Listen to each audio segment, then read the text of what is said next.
Hi, this is Andrew WK, and you're watching Rehearsal Space. When it's time to party, we will party hard. Let's get a party going, let's get a party going. Now it's time to party and we'll party hard. Party hard. Let's get a party going, let's get a party going. When it's time to party, we will always party hard. Party hard.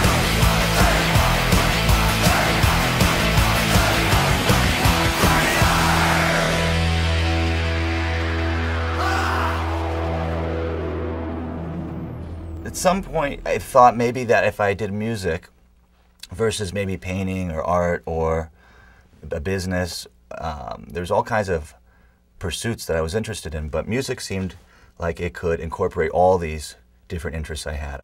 I love New York City. Oh yeah, New York City. I love New York City. Oh yeah, I moved to New York when I was 18. I felt like I had done everything you could do in the town I had been in, which certainly wasn't true, but it's how I felt. I had a lot of friends back in Michigan saying, why aren't you doing anything? You've been in New York 2 years. You said you're moving there to do all this stuff, and you're not doing anything. I said, well, I'm getting acclimated. I think they all really had a lot of doubts in me moving to New York, possibly because they didn't want to think that it took moving somewhere else. And I don't think it does, but for me, it did. And then after about 2 years, some of my friends from Michigan came to play a show in New York and asked me to play with them. So it actually took people from Michigan transporting themselves to New York to actually make me feel comfortable enough to try playing a concert, and it all unfolded from there.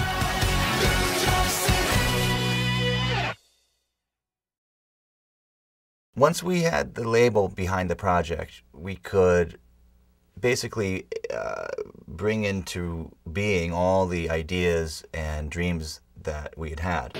America, meet Andrew WK. He's an effing animal. Ladies and gentlemen, Andrew WK.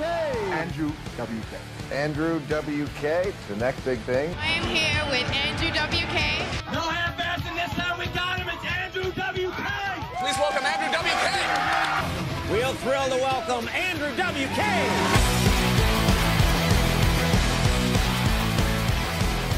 The golden era of the record industry was still existing, just at the tail end. So I got to really see both sides of it and experience the transition to the scaled back version of the music industry, but starting in the really excessive version of the music industry.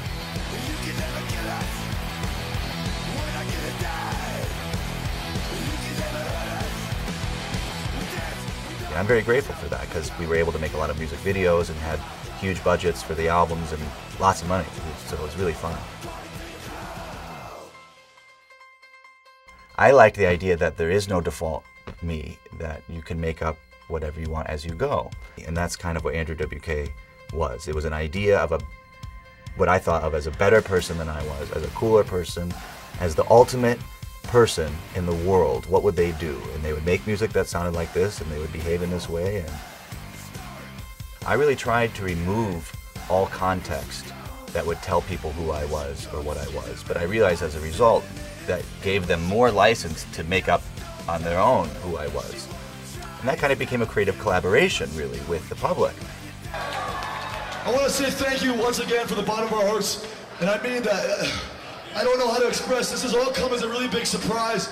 I don't know exactly how, but I don't really care. All I know from this day on, things are going to be really amazing. And it's up to us to do it. The good side is that if someone liked it, they could really create these beautiful ideas. If someone didn't like it, they could easily create maybe not so beautiful ideas.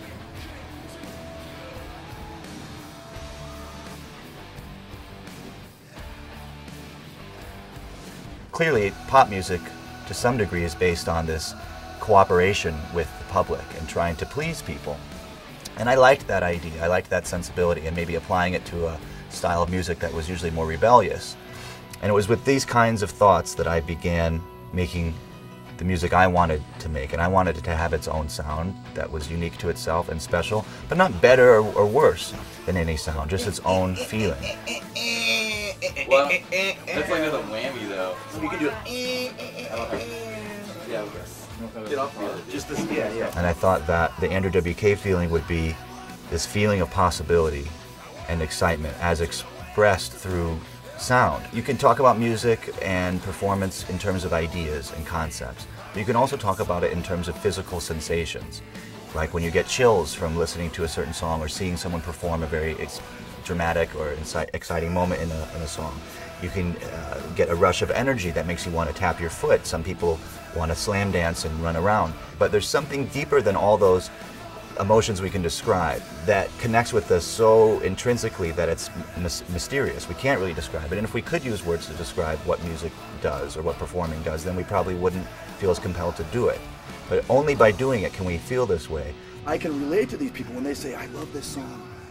I know what they're talking about because I love it too. It's psychic powers going on. Even if you're listening to it, whether you're playing it, whether you're making it, whether you're thinking about it.